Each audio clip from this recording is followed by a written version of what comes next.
Aláàfin tuntun wọ ìlú Ọ̀yọ́ ariwo sọ o.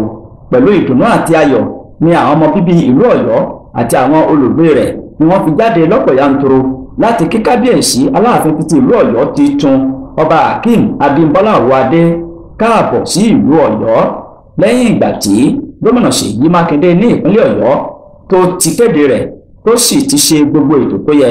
Kábíyèsí ó yí àbàtàpó lẹ́ẹ̀mẹ́ta lọ́sàn-án ọjọ́ ajé ọjọ́ 13 oṣù kínní ọdún 2025.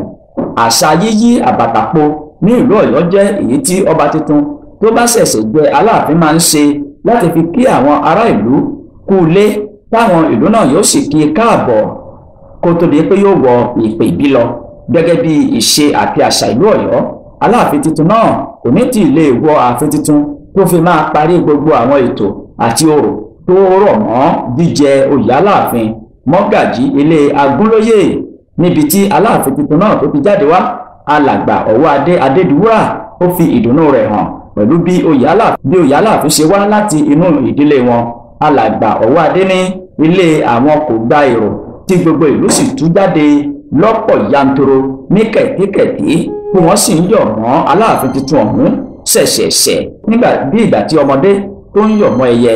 Mọ́gàjí Òwòadé júwe Aláàfin tuntun gẹ́gẹ́ bí onísùúrù ènìyàn tí ó kó ènìyàn mọ́ra tó sì ní òun ní ìgbàgbọ́ pé ìyànsípò rẹ̀ yóò mú ìdàgbàsókè ńlá bá ìlú Ọ̀yọ́.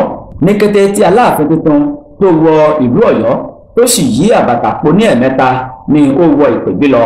Àmọ́ lòdì sí àwọn àṣà ilẹ̀ Yorùbá tí ọba máa ń lo ọjọ́ 7 sí ọjọ́ 11 ní ìpèbí péré, Aláàfin tuntun ìlú Ọ̀yọ́ yóò lo oṣù 3 àti ọjọ́ 11 gbáko ní ìpèbí gẹ́gẹ́ bí orò.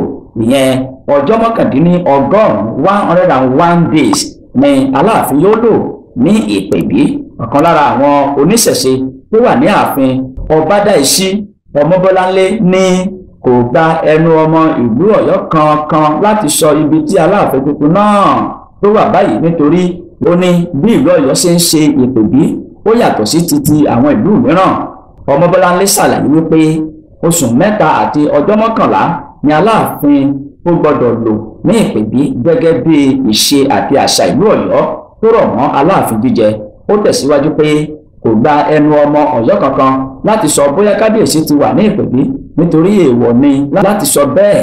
Gbogbo Aláàfin Ọ̀yọ́ ló máa ń ṣe orò olóṣù 3 àti ọjọ́ 11 tí ó sì káàdì rẹ̀ nílẹ̀ ní agbègbè Kòso. Ọmọbọ́láńlé ní orò náà kò ní di Aláàfin lọ́wọ́ láti yọjú sí àwọn nǹkan pàtàkì tó yẹ kí ó ṣe. Ó ní bí ó bá ti ń yọjú síbi àwọn ètò pàtàkì tí ìjọba ń pè é sí ni yóò máa padà sí ìpèbí títí ọjọ́ náà yóò fi pé.